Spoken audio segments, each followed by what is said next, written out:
So let's begin. So today's agenda. Sorry, it's not Thursday. It's Monday, 20th of April, 2020.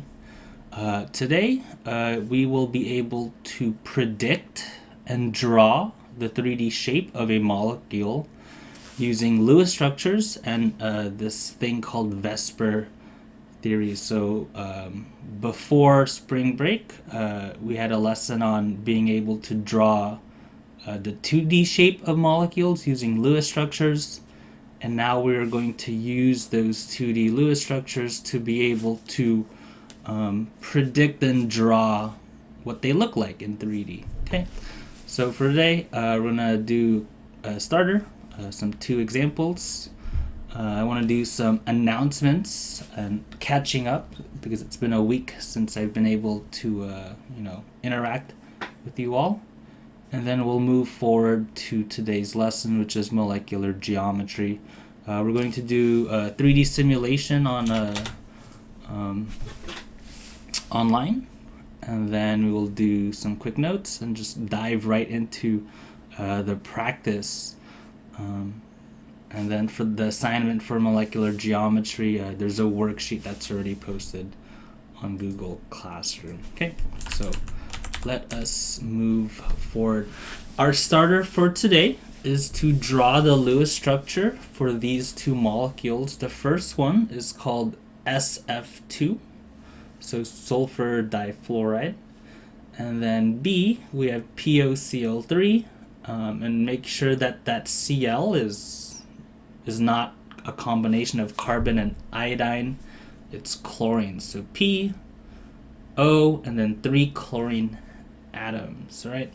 So I'll give you about 2-3 minutes to try doing this on your own. Hopefully you have your notebook or some type of paper and pencil so that you can practice this, right? If you do not remember the steps or you don't memorize them, the steps are at the bottom here. So step 1, count the total number of valence electrons. Number 2, draw the skeleton. Right, drawing the skeleton means take the center atom and then connect all of them to everything else. Subtract how many electrons you use in those bonds. And then the final step is to complete the octet for each atom. Octet meaning every atom wants 8, or sometimes 2, only for the H atom because it's so small. Right, so take a few minutes for that. In about a minute, I will start doing letter A so that you can get an idea and start remembering and refreshing what you did a week ago, right? So at about 1:10, 30-ish, I'll put this.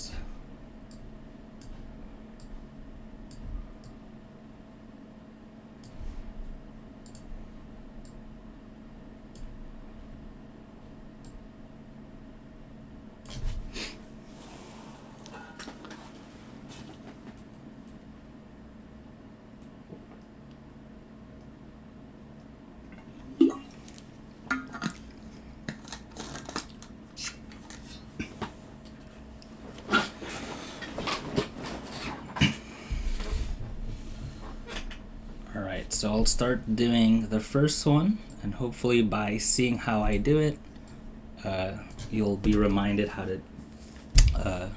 we did this. So we have, use a bigger brush. So we have SF2. When we look at our periodic table, S is in group 16, so that means for step 1 I'm counting the valence electrons. S has 6, F is in group 17, so it has 7, so I'm adding the 6 plus the 7, and because there's 2 of them, I'm multiplying the number of F atoms. which is the electron 7 times 2. So 6 plus 14, this gives us 20 valence electrons. Okay. Drawing the skeleton, we have one s atom, so it's most logical to be in the middle. Again, this comes from experience. You'll just start realizing, oh, this is the most symmetrical way to do this. So S is in the middle, so this is my skeleton, so this is number 2. Step 3 then is to take our total electrons and then subtract the number of electrons we use. So we have 2 bonds, and we know that in 2 bonds are 2 electrons each. So when I subtract them,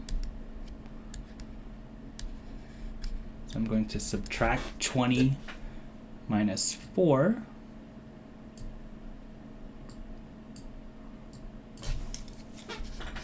This gives us 16 electrons. Whoa. 16 electrons remaining, right? So now step 4 is to complete the octet. So F here has 2 electrons, so it needs 6 more to get 8. So I'll draw these as dots to represent our electrons. So 16 minus 6, let me put some more room here. 16 minus 6, this means we have 10 electrons left. This F has 2 electrons here, right? Maybe I can write a small 2 here so we can remember. So this F needs 6 more. 1, 2, 3, 4, 5, 6, 7, 8. So this is good. We use 6 here. We have 4 left. And now the sulfur in the middle has 2 electrons here and 2 over here, 4. It needs 4 more to complete its octet. So we can draw 4 more dots around the S. And now we are left with 0. So this has 8, this has 8, and this has 8. So this is our Lewis structure for SF2. Okay. Let's move straight into the second example, which is POCl3. And if you can follow steps, I am positive that you will be able to do this. You just gotta follow the steps. So POCl3, step 1. Count the valence electrons. P is in group 15, so this has 5. O is in group 16, so this is 6. And then Cl is in group 17, so this is 7. And then remember there's 3 of them. Or you can just add 7 3 times, but this for me is easier. So let's count this. So 5 plus 6 is 11. And then 11 plus 21 this is 32. Okay. Draw the skeleton. This is the part where you just need to know. And if you put the O in the middle, this is a situation where I would just say, hey, you would not know this, but the P is actually the one in the middle. And typically when we write it this way, usually the first atom is the one in the middle. So P here. And then it doesn't matter where you put the O's and CL's. And maybe we'll just draw it like this. We have an O, and we have 3 CL's. And let's create the skeleton by creating those bonds. So this is step 2. Okay. Step 3, we need to count the electrons we use in the bonds. So we have 4 bonds. So 4 bonds, and then 2 electrons. So this means we use 8 electrons in our skeleton, meaning we have 24 electrons remaining, such that we can start making our octet. So remember, each line, each bond represents 2 electrons. And I just like starting outside, and I typically go around. So this oxygen has 2, it needs 6 more. So 1, 2, 3, 4, 5, 6. So 6 is gone here. Cl needs 6 more. 1, 2, 3, 4, 5, 6. And you'll hopefully notice that it's the same thing for all of the other atoms. So 6. This chlorine needs 6. This chlorine needs 6. So if you count the remaining that we use, starting from this Cl, this is 6, 12, 18, and we have 0 remaining. And now everyone has 8. The phosphorus in the middle doesn't need any more electrons because it already has 8. 2, 4, 6, 8. So this is our Lewis structure. Oops. This is our Lewis structure for PO Cl3. Cool. All right. So let's move on. This is kind of random, but I just wanted to put a quote in here. This is not a quote from SpongeBob. It was just I don't know why, when I saw the picture of SpongeBob in that episode, I don't know, I thought of a different quote. But this was really cool quote to me. It's called, "To the world, you may be one person, but if you really think deeply about it, the other way around, but to one person, you might just be the world." And I think that's very important to note, especially as, we're at home. You're just trying to, be the best person that you are at home, and, that you might not think,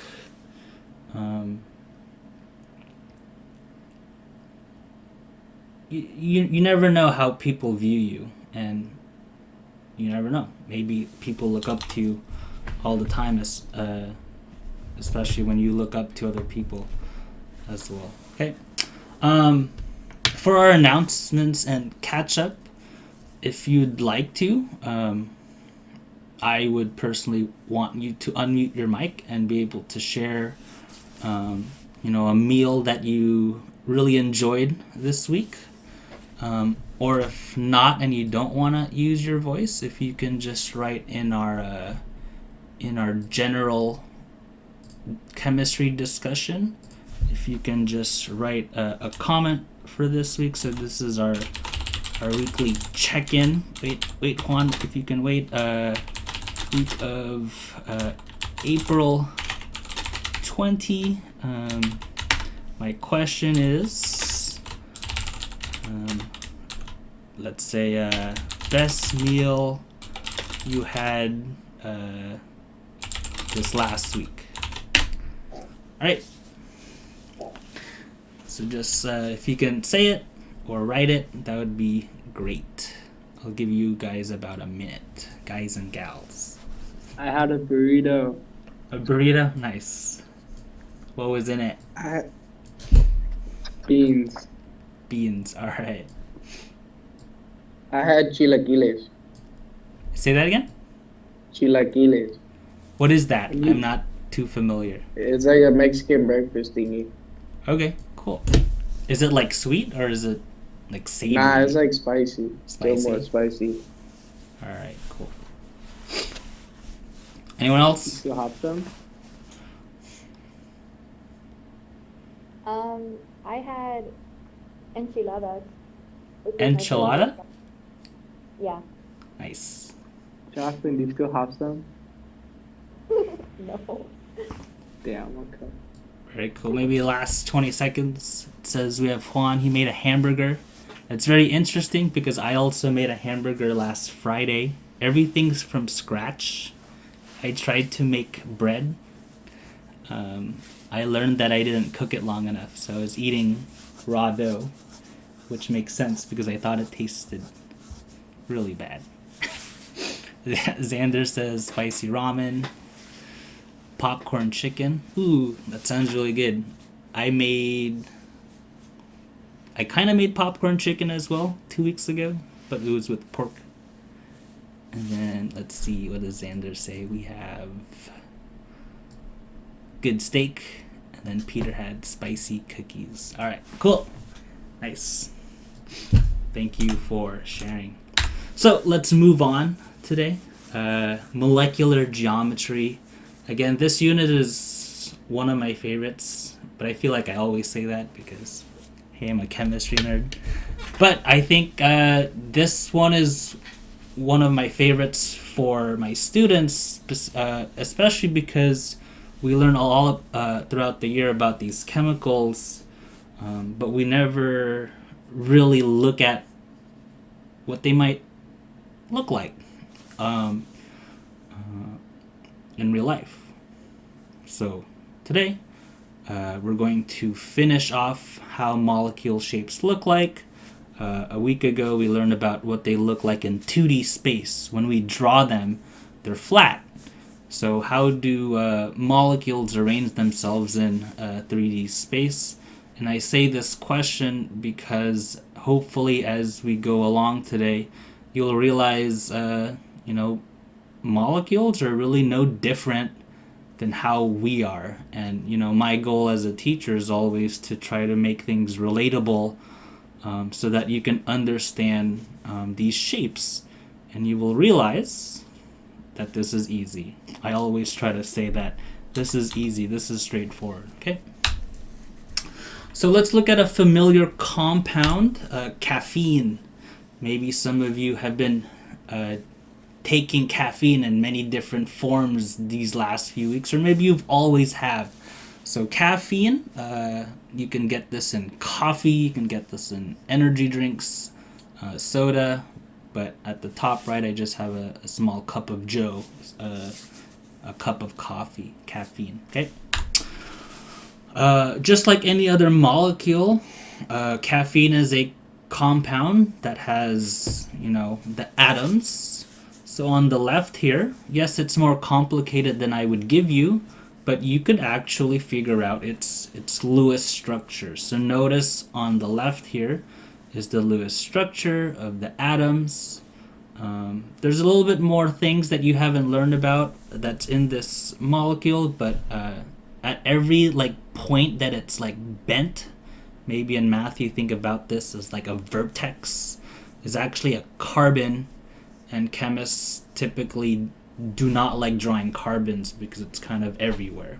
But if you're wondering where are the other atoms, they're actually just carbons, okay? And so that's what we did last week, 2D structure. And on the right is how it kind of looks like in 3D. So you'll notice if you look at the center portions, you might think of this as a hexagon and the pentagon. It's actually still flat, but you'll start noticing these atoms on the top left, top right, and on the bottom. They're actually pretty they're actually coming out at you and also in behind. Hopefully you can kind of see some perspective. I'm showing you this awesome link, so whenever you get a chance, or maybe throughout today you get a chance to look at this, click this link. It's called moleview.org, and you can actually draw any molecule here. This is in 2D, and on the right side it will show you what it looks like in 3D. So notice how I'm able to drag this, so you can start seeing that this center portion is flat, but these little carbon, this gray, it's actually 3D, that these white hydrogens are coming out at you. These are, and sometimes they're coming at the back, depending on your perspective of this. So I'll show you how this works. You can clear everything here.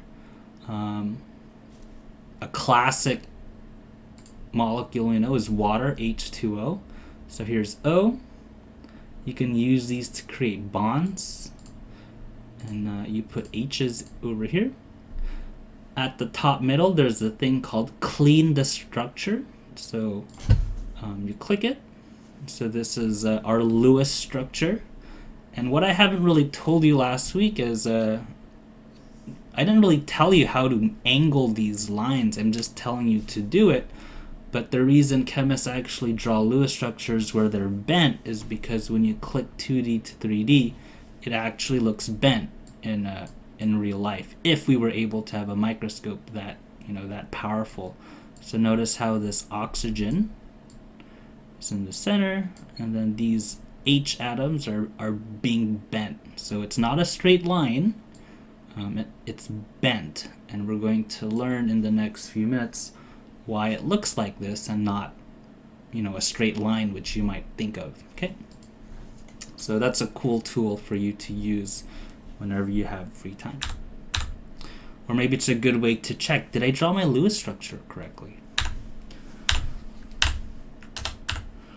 Alright, so molecular geometry, an introduction. So this is my way to relate chemical shapes to something that we understand. So can I have someone please volunteer to read this loud and proud?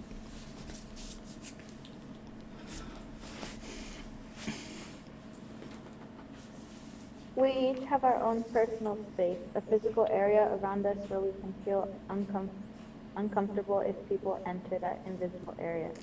Like us, electrons have their own personal space and like to be as far apart from each other, whether as bonds or as lone pairs. We are going to see how this concept affects the 3D shape. Awesome, thank you, Jacqueline.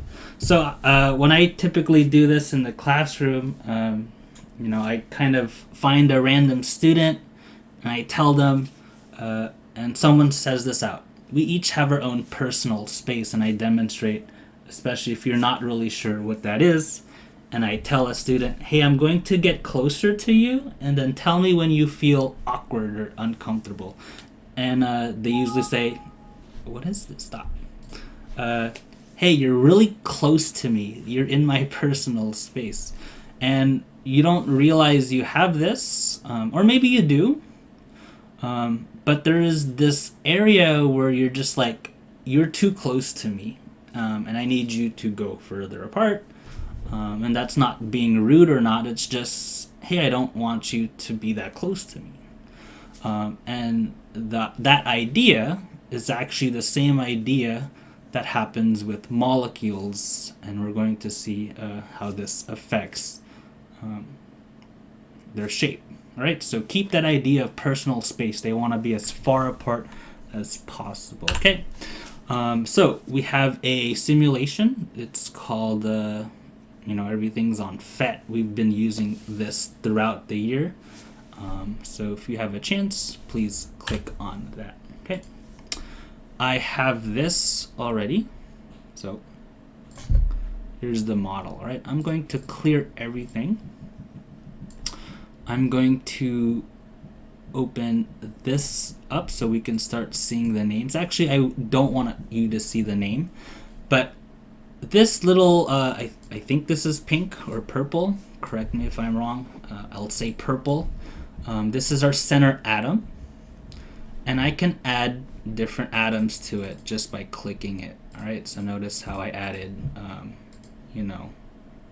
I was able to add 6 atoms all the way around. So you can count with me, 1, 2, 3, 4, 5, 6. All right, so I want you to imagine that this is my center atom, and if I have one atom attached to it, I want you to start thinking about this like in your math. Maybe a lot of you are in geometry. What shape would it look like if I only added one extra atom? So feel free to shout out, or you can even write it as well. Okay, what would it look like if I added one more atom for a total of 2? What would it look like, this shape?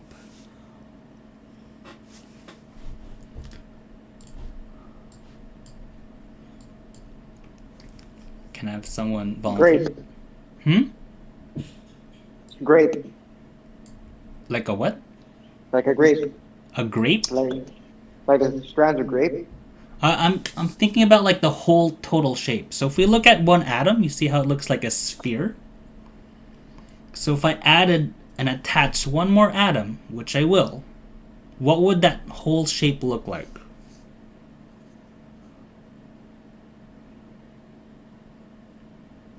Maybe we'll just do this one. All right, let's do the first one together. So notice how I have one atom, 2 atoms total, but one is attached to the center. What shape does this look like?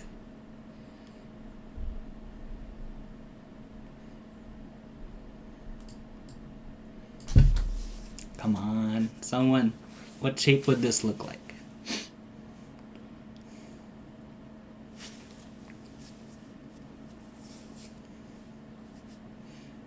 Maybe I'll do the first one together. It's a line. line, right? Think about you have a dot connected to another dot. This looks like a line. Does everyone agree? It's a line. Yes, no? Maybe so? Yes.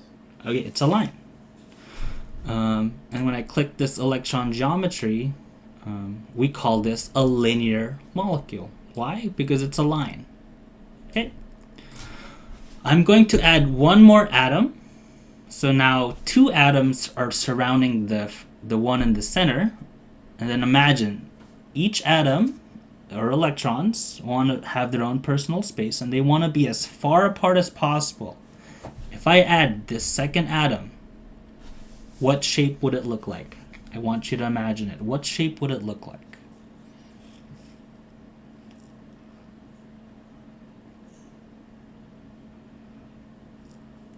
I need you all to try to participate. What would it look like?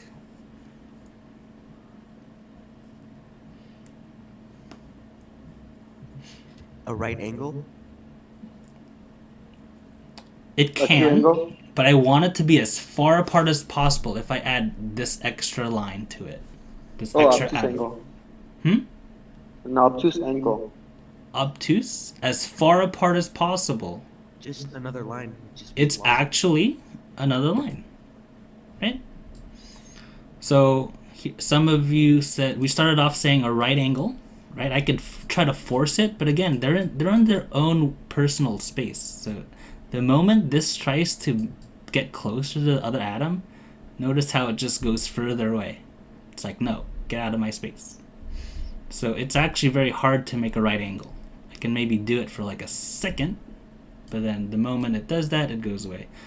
It's easy to make the obtuse angles, but over time, it wants to be as far apart as possible. So yes, this is also a line. We call this a linear molecule. That's the shape. So this is the name of the shape that it takes. All right, so we're just gonna keep going.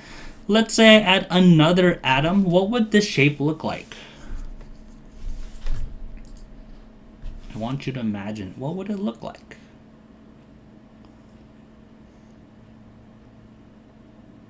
If I add another atom. So 3 things around the purple atom. What would it look like? Almost like a triangle? A T? The T is good, but remember, they want to be as far apart as possible. So I believe Xander has this on the spot. It looks like a triangle. Maybe it kind of looks like a peace sign or a Mercedes-Benz. Notice how if I try to make this into a T, it wants to get far apart. So if you're imagining how this looks like, that these 3 atoms are as far apart as possible in their own personal space, they would create the shape of a triangle, right? We're gonna keep going. I'm gonna add a 4th atom. I want you to really think about this in 3D space. What would this look like if I add a 4th atom? Try to imagine if I added a 4th atom, where would it go? Kind of like the Eiffel Tower? Eiffel Tower. Ooh, that's good. So the trick, I'm not really tricking, but most people, when they think about it, they want to make a T shape, and that's fine. That's actually what I would expect, right? Here's an atom, and then if I drew 4 things as far apart as possible, it would kind of look like a cross or a T shape. But again, this is 2D. We need to start thinking in 3D, because in 3D, we have to utilize all of that space. So if you're not seeing like an Eiffel Tower look, try to think about this kind of like I don't know if you've used this for cameras, like a tripod. So notice how it's kind of like maybe like a leg, the 3 legs of a stool, and then you have the other atom in the vertical position. So notice how this is as far apart 4 of them can be, and no matter how much I rotate this, it's like saying to the other atoms, hey, you're in my personal space. You need to be as far apart as possible. Okay, and the reason they are like this is in these bonds we learned that there's electrons, and electrons are negative, and we learned that electrons next to other electrons that are both negative, they will repel each other. So that's the idea. They need to be as far apart as possible. So if you're thinking of all of these atoms as electrons, it makes sense that if I try to move this negative with the other negative, it's going to repel each other away. And the only reason they don't repel each other enough is that they're actually bonded here. So that's kind of like their situation that they're in. They're next to each other, but they're attached. But the best case scenario is, well, I will stay as far apart as possible. Okay. I want to show you some other ones for 5, or I should show you what this is called. So they call this tetrahedral. The only reason it's called tetrahedral, if you can imagine all of these 3 atoms at a time, it makes a triangle, and there's 4 of them that it makes. 1 here, 2 here, 3 in the back, and then the bottom creates another triangle. So they call this tetrahedral. If I add a 5th atom, imagine,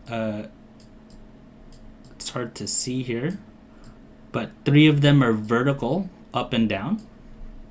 Then notice on the sides, we create a triangle. And if you kind of look at the top, it makes a pyramid, a triangular pyramid with a triangular base, and it makes another one on the bottom. We call this trigonal bipyramidal, pyramidal, because it's 2 pyramids and they're triangular. And then the last one, if I have 6 atoms, perfectly T-shaped in every direction,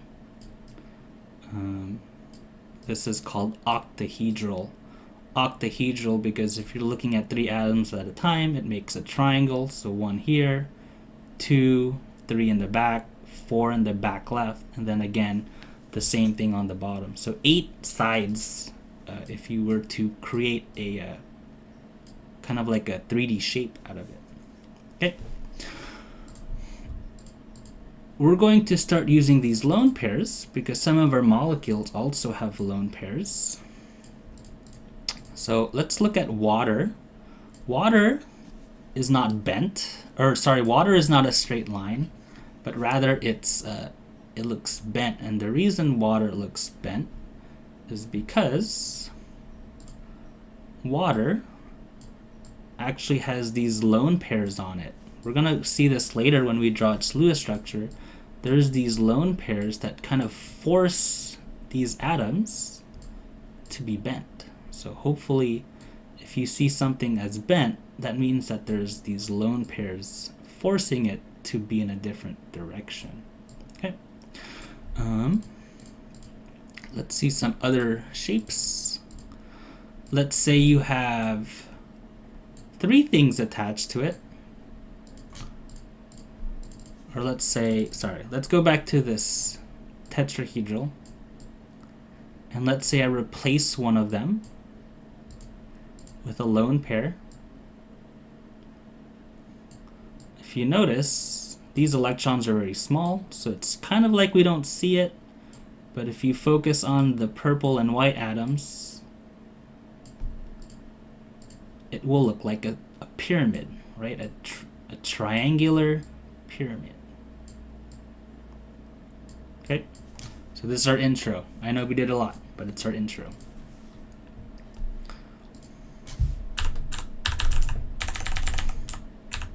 Alright, so for predicting molecular geometry, we're going to predict the 3D shape of a molecule using this thing called VSEPR theory. You don't need to memorize what this is called, but it's VSEPR because it stands for these 5 words. V is for valence, S is for shell, E is for electron, P is pair, and R is repulsion. So we call this the valence shell electron pair repulsion, Or in our everyday language, it just means electrons try to get as far away from each other as possible, right? Their personal space. You can call this the personal space theory if you want to think about it this way. They want to be as far apart as possible. Okay, and this is the main steps for this. Draw the 2D structure and then use it to predict its 3D shape. All right, so here are the steps. Number 1, draw the 2D Lewis structure. Number 2, count the number of electron regions that are attached to the center atom. These regions can either be bonds or atoms or lone pairs. From those regions, count how many of them are lone pairs. And last but not least, draw the shape of the molecule using the following chart. So the following chart is on the next slide, right? So I'll try to summarize this. We did most of these, actually we did all of these in that simulation. So at the top here, if you notice the white atoms, there's 2 regions around the center, and we kind of were able to visualize, hey, it looks like a line. So we call this a linear molecule. So when you draw something that has 2 atoms around the second atom, around the center atom, you're going to draw it as a line. Let's say you have 3 atoms around the center atom. Remember, as far apart as possible, visualize that. It looks like a triangle. Yes, we kind of changed the names a little bit, but we call it trigonal. Trigonal is kind of an adjective for triangle. And the reason we call it planar is because it's on the same plane. They're all flat. And I'm sure you've heard of plane when you learn this in geometry, or maybe when you're learning graphs. It's on the same XY plane or the YZ plane. Number 4, if you have 4 things around the center atom, we call this tetrahedral. I think Xander said it kind of looks like the Eiffel Tower. Good. But let's say one of those 4 regions, I think this is green, let's say has a lone pair. Notice how it still looks like tetrahedral, but if that one region is very, very small because electrons are very small and almost invisible, and if you focus on the other atoms, it looks like a pyramid. Focus on the red and 3 white atoms. It looks like a pyramid. So notice the difference between the trigonal planar, this is flat, versus the trigonal pyramidal. So that's the reason why we call it planar, it's flat, versus the pyramid, it's not flat. The red atom, it's like the apex, the top of the pointed pyramid, while the 3 white atoms are kind of the base of the pyramid. Let's look at the bent one. So we still have 4 regions. 2 of them happen to be electron pairs. Notice how it still looks like the shape of tetrahedral, but if 2 of those are replaced, it's kind of like they're invisible now, and all you can see is the red and white atoms. We call this bent. Some people call this V-shaped because it kind of looks like a V, right? Let's say there's 6 things around the center atom. We call this octahedral. And then I think I forgot to show this on the simulation, but let's say 2 of those atoms are replaced by electrons. Now it looks like a T-shape, a square, or maybe a diamond. And the reason we call it planar is because this is completely flat. All of those atoms are on the same plane, square planar. So let's do some together. At the bottom, I've shown the steps. That's why it was very important for you to do Lewis structure last week. And then pretty much you're just counting and then using the chart. All right? So let's do one together. This is actually the same molecule we did a Lewis structure on last week. Phosphorus trichloride, PCl3. Let's do a quick rundown for step number 1. I'm counting the total valence electrons. So if you want to see this more in detail, look at the slides beforehand. But I'm counting it. P is 5, Cl is 7, and there's 3 of them. So 5 and 21 is 26. When I draw the Lewis structure, I know I this is the final structure, but I use 3 bonds in the skeleton. So 3 times 2 is 6. So then I subtract them from the total. I have 20 remaining. We know that Cl has 2 in this bond, so that's why I draw 6 more dots around Cl, 6 more dots around this Cl, and 6 more dots around this Cl. And now when I subtract that, I have 2 remaining. Every atom needs 8. That's why the P, or phosphorus in the center, which has 6 in its 3 bonds, still needs 2 more for 8. Right? So this is the structure, the Lewis structure for PCl3. I want someone to answer this. We're going to do number 2. Determine the total number of regions that are attached to the center atom. So look at the P, this is our center atom. How many regions of space surrounds the P? All right, I need someone to answer this. How many? 3. There is 3 because of the 3 Cls, but I will tell you there is something else.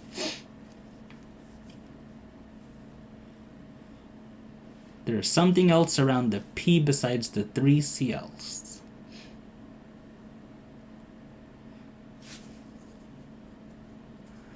And it's this little electron pair at the top.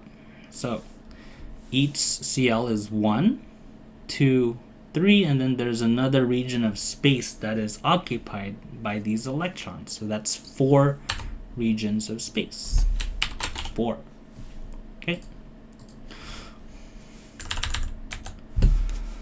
Now, of those 4 regions of space, how many of them are lone pairs?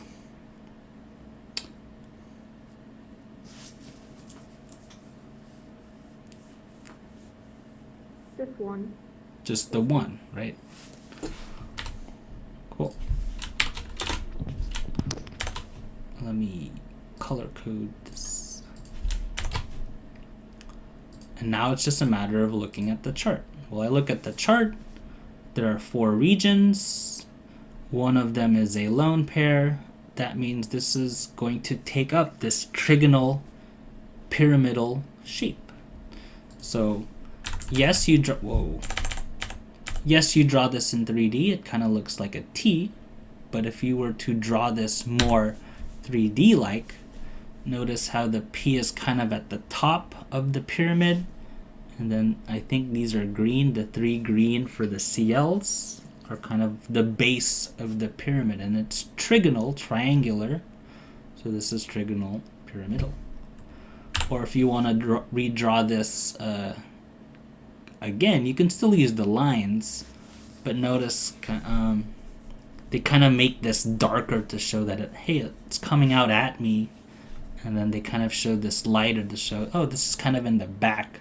So it kind of gives perspective to what it looks like in 3D versus the top molecule, which is just, its 2D flat nature. Okay. Why does it keep doing that? Right. For more practice, this will be the last things before our lesson ends. For here, I gave you the structures already, so number 1 is done because I want to focus on using the chart. Can I have someone tell me how many regions are attached to the center atom for CH2F2? How many regions of space are attached to the center atom? 4. There's 4. Okay, good. 4. We go to our chart. Sorry, I went too far. Of those 4, are any of them lone pairs or electron dots? just around the C? Are any of them electrons? No. No. So 4. No lone pairs. We call this tetrahedral. So we're going to draw this in a 3D manner, and I'll do this all at the end. SeCl2. Let's do SeCl2. What does this look like? Let's go back to the steps. We have the Lewis structure. How many regions of space are around Se, the center atom, in SeCl2? How many?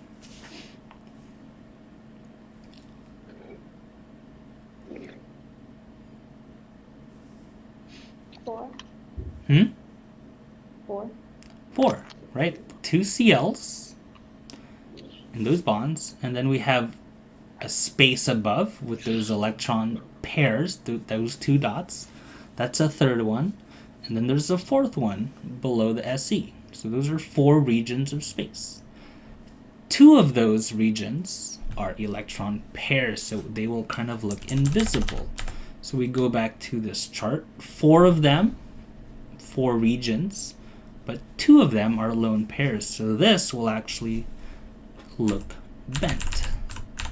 Okay, so let's do this. It's actually really easy to put this in mole view. The first one is C, H2, and then F. Sometimes they don't show the C's, but 2 of them are H's.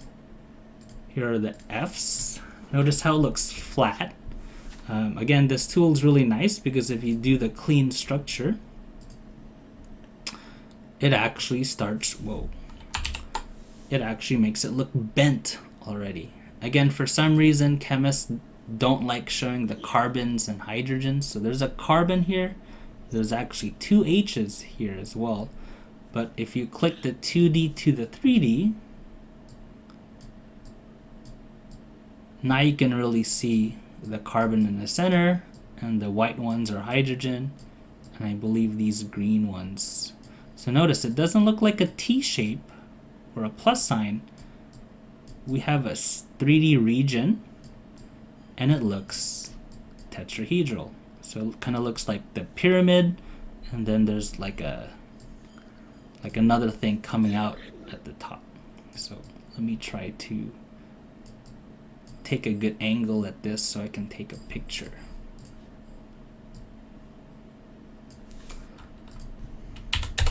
Okay, and then the other one we did, which was SeCl2. Let's start again. SeCl2, there's 2 Cl's. Click the clean structure. This is the Lewis structure. It doesn't show the electrons around there, but they are there. So when I draw this to 2D to 3D, notice again how it's bent, because the electrons that are not shown here are forcing those atoms, those Cl atoms, to go down. So this is a bent structure. Okay, let me update this.